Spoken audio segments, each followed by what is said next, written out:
going to go through the integration process using Trigo. So to recap the important Trigo integration formulas. So in general, we are looking at cosine x dx. When we integrate cosine, we get back sine x plus c.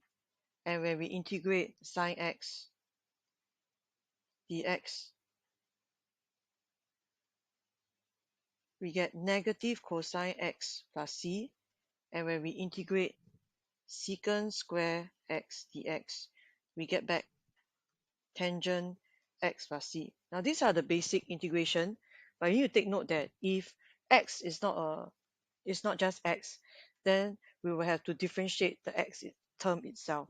Okay, let's apply this concept in the questions from our workbook. So on page 91 of our A Math workbook B, we will have some questions from there. So for example, let's look at a combination of 2.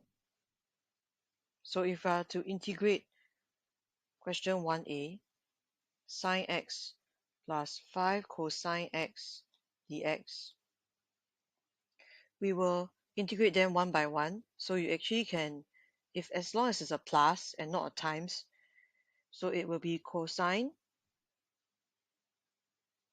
negative cosine, remember, x, and then plus positive sine x plus c. Okay, let's look at another example. So what if you have 1b, you have sine with an angle that is not just x. Okay, remember, whatever we have here, we have to differentiate, and then we put at the denominator. So yes, you still convert to cosine, and you convert to the same angle as what you have seen in the question, but then you have to divide by this item here. So you look at the x. So basically, we are looking for the coefficient of x. So here we will, because of the 2, we'll have a 2 below. Okay, and don't forget to have a plus c at the side. So if you want to leave it like that also can. If not, we will write it as a half, 2x minus pi over 6 plus c. Okay, now let's look at secant square x. So far we haven't used integration of secant square x. So remember, if we look at secant square x, let's look at part h. We have 4/3 secant square 3/4 x minus 9x square dx. So this is the part where you observe that secant square x gives me back tangent x. Okay, so but then there are numbers in front.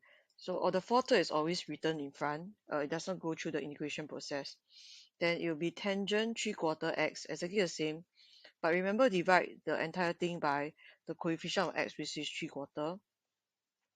Here we have a normal integration for x. So recall the formula of integrating x power n. What we'll do is we will have a power added and we divide by the power itself. Okay, so same thing. Here we will do the same. X cubed over 3, and then you have a plus c. The 4 over 3 and the divide by 3 over 4, you still have to deal with it. So 4 over 3. 1 divided by 3 over 4 is actually 4 over 3 as well. Okay, so you have to simplify the fractions. That will be 16 over 9 tangent 3/4 x minus 3x cubed plus c.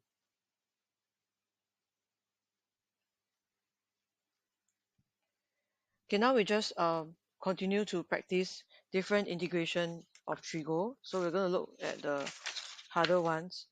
So what if you have 1j, something that is not given in any formula? So when we are integrating something, we have to tell ourselves that we are looking only for this field, sine x, cosine x,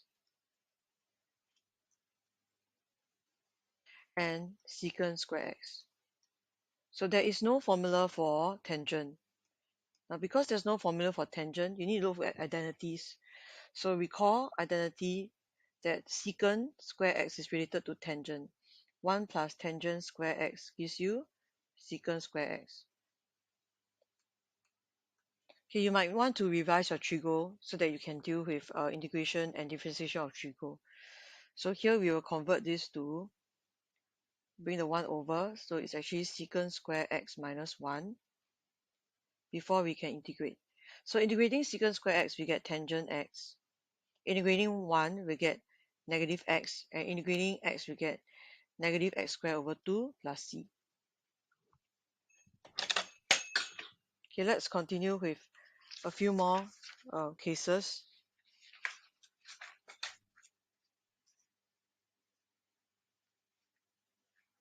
Okay, let's look at page 92, question 4b.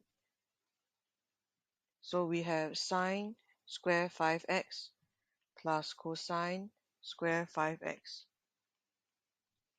Okay, so sometimes we have questions like this, and we had to deal with another identity that makes sense to us. So we know that this actually is a very simple question. So we know that sine square x and cosine square x don't exist in the integration formula. Okay, but we have an identity that tells us there's this one. So we need to take note that this case remains the same no matter what angle you're given. So even though it's 5x, the result will also be 1. So we can change this to identity, and then we just get the answer very quickly like that. Okay,